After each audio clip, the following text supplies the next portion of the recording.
श्रीमद् भागवत का महात्म यानी कि महत्व। बंधुओं, एक बात बहुत ध्यान से सुनिए। सत भगवान को कहा जाता है। सत यानी सत्य। ठाकुर जी का स्वरूप सत्य है।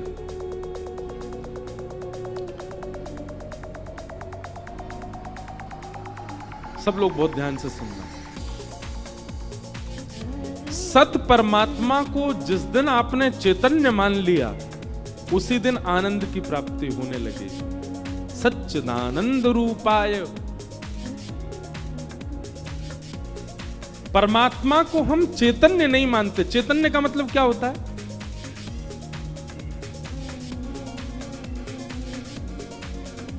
चैतन्य मतलब जैसे मैं चैतन्य हूं। ये दो एसी क्यों लगाए मंच पर? क्योंकि सुनाने वाला जो व्यास है वो जड़ नहीं है, वो चैतन्य है। भोजन क्यों पवाया जाता है? क्योंकि हम जड़ नहीं है, हम चैतन्य हैं।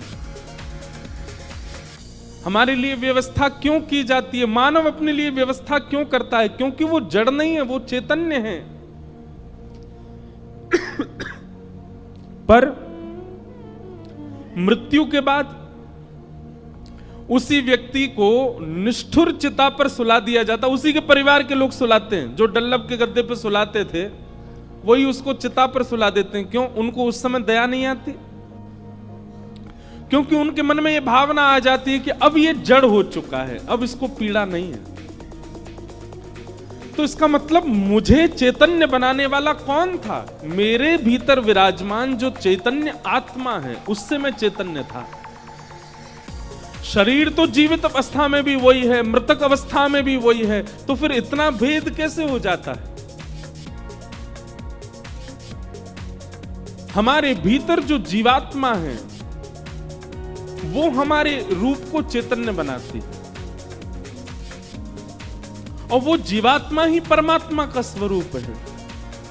तो जो पूर्ण चैतन्य है, जिसकी उपस्थिति से हम चैतन्य हो जाते हैं, उसको हम मंदिर में भी चैतन्य ही माने। आप ठाकुर जी को पाषाण मत समझा कीजिए। एक बार एक घर में किसी की मृत्यु हो गई। सब घर के लोग रो रहे थे। किसी साधु ने जाकर के कहा, भाई तुम क्यों रो रहे हो? तो बच्चे ने कहा, मेरे पिताजी चले गए। एक कन्या ने कहा, मेरा पति चला गया। वृद्ध लोग बोले, मेरा बेटा चला गया। एक ही व्यक्ति गया है, पर सबके अलग अलग संबंध थे। तो साधु ने कहा कि कहां चला गया? बोले, हम सबको छोड़ के चला गया। बोले, वही तो पूछ रहा हूं, कहां चला गया? बोले, भगवान के पास। अच्छा, कैसा था? बोले, छोटी सी आंख थी, बड़े बड़े बाल थे, मोटा सा शरीर था, गोरा चिट्टा था। साधु बोले, ये जो सामने पड़ा है यही तो नहीं है? बोले, है तो यही। तो बोले, तो तुम्हारे सामने, फिर रो क्यों रहे हो?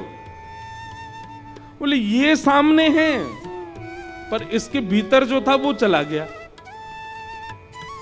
साधु ने कहा, भीतर जो था उसको तुमने देखा था कभी? घर के लोग बोले, नहीं, उसको तो हमने देखा नहीं। तो फिर तुम रो क्यों रहे हो? जिसके लिए तुम रो रहे हो वो तुम्हारे सामने पड़ा है, पर इससे तुम्हारा संबंध नहीं है, तुम्हारा भीतर वाले से संबंध। भीतर वाला तुमने कभी देखा नहीं, फिर रो क्यों रहे हो? वास्तविकता यही है बंधुओं। किसी की मृत्यु पर हम रुदन उस व्यक्ति के लिए नहीं करते, बल्कि हमारी आत्मा इसलिए रोती है कि हमने पूरा जीवन इसके साथ निकाला, लेकिन हम वास्तविकता ये नहीं समझ पाए कि ये हमारा था ही नहीं। हमारा तो वो था जो उसके भीतर था। और इसके भीतर कौन था? परमात्मा, ईश्वर। ये व्यक्ति हमारा नहीं था, तो होता हमारा तो कभी नहीं जाता।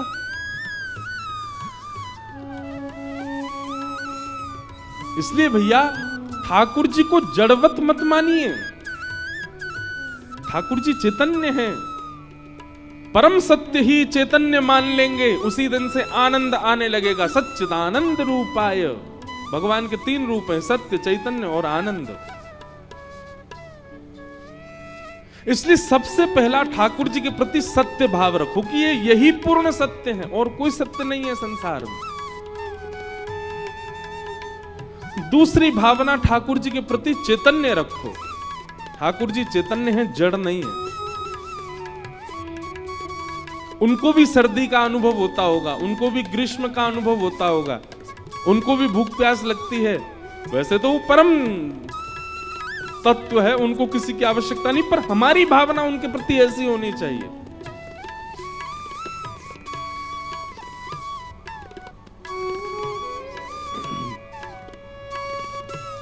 सत्य, चैतन्य। और तीसरा ठाकुर जी का स्वरूप है आनंद।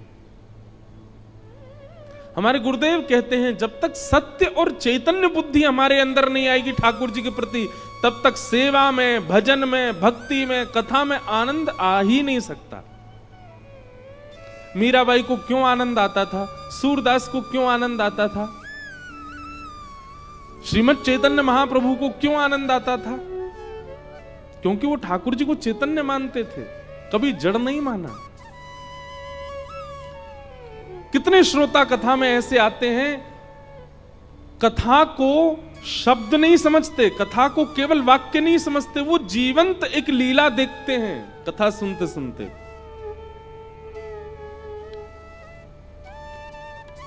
और तभी उनको आनंद आता है कथा में। तो भगवान के तीन स्वरूप पहले अपने अंदर लाइए।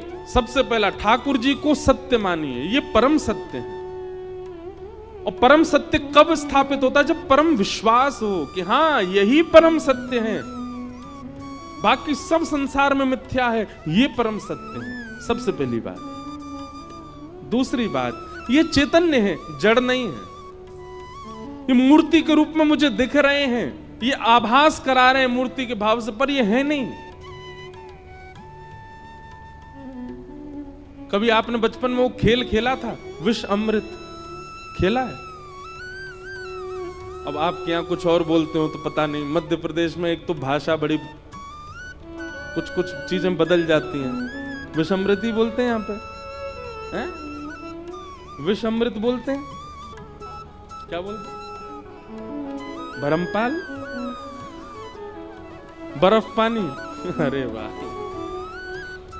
बर्फ पानी खेला है? हाँ, ये आ गया सबको। बचपन में खेलते थे, एक आदमी बोलता, एक बोलता नहीं था, वो छू लेता था, जिसको छूता था वो बर्फ बन गया। फिर बाकी लोग उसको पकड़ते लाते थे, ये पानी बने। एक खेल था।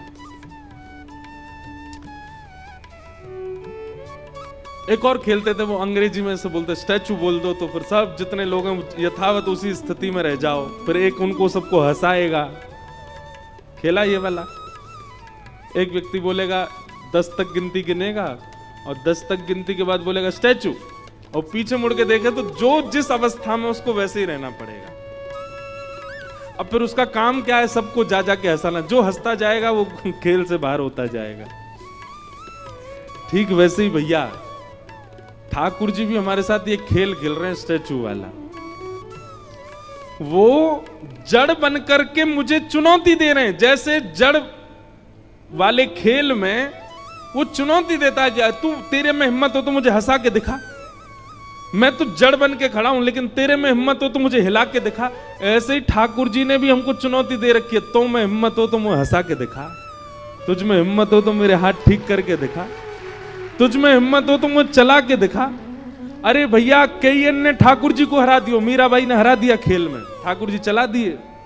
सूरदास जी ने हरा दिया, कबीरदास ने हरा दिया, गोस्वामी तुलसीदास जी ने हरा दिया। अब हमारी बारी है। लेकिन कब? 28 वर्ष के तो हम हो गए, आप में से कई 40 वर्ष के गए, कई 60 वर्ष के गए। कब? पूरा जीवन तो निकाल दिया आपने, कब हराओगे ठाकुर जी को?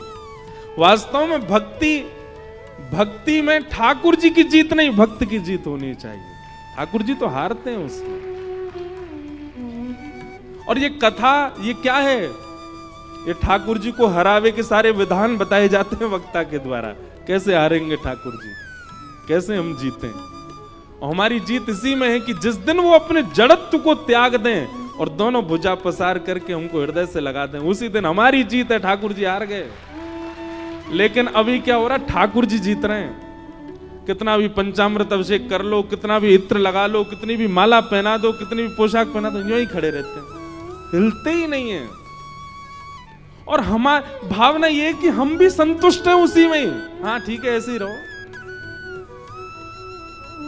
अच्छा सच्ची बताइयो, आप सबके लड्डू गोपाल या घर के जो भी ठाकुर जी हैं, रात्रि में आपने सुवाए और सवेरे उनका एक भी अंग प्रत्यंग सीधा हो गया या ठाकुर जी खड़े है गए, क्या करोगे? सत्य बताएं, डर के मारे भाग जाओगे। क्यों? क्योंकि विश्वास ही नहीं है हमारे अंदर, वो प्रेम ही नहीं है ठाकुर जी के प्रति। हमारे मन में वो भावना आई ही नहीं है कि ठाकुर जी ऐसा कर सकते हैं। इसलिए हम एक बात कथा में कहा करते हैं, सबसे पहले तो ये विश्वास जागृत करो कि ठाकुर जी मुझे इस जन्म में मिलेंगे ही मिलेंगे। जैसे व्यक्ति अपना लक्ष्य सिद्ध कर लेता है, बालक सिद्ध कर ले, पकड़ ले, मुझे डॉक्टर बनना है, मैं चाहे जैसे भी कितना भी फेल हूं बन के ही मानूंगा, वो बन ही जाता है। मुझे सिविल में नौकरी चाहिए तो कर ही लेगा, मुझे पायलट बनना है, वो कैसे भी उठ पटांग हाथ पांव मार के बन ही जाता है। ऐसे हाथ पांव ठाकुर जी की प्राप्ति के लिए क्यों नहीं मारते हम? क्यों इतने बेचैन नहीं होते उनकी प्राप्ति के लिए? हमको भी संतुष्टि है, ठीक है ये लड्डू गोपाल बने तो लड्डू गोपाल ही बने रहे। नहीं, अपने भक्ति में, अपने भाव में, अपनी स्मृति में, अपनी इच्छा में चैतन्य दर्शन की लालसा प्रकट करो। कृष्ण दर्शन लालसा।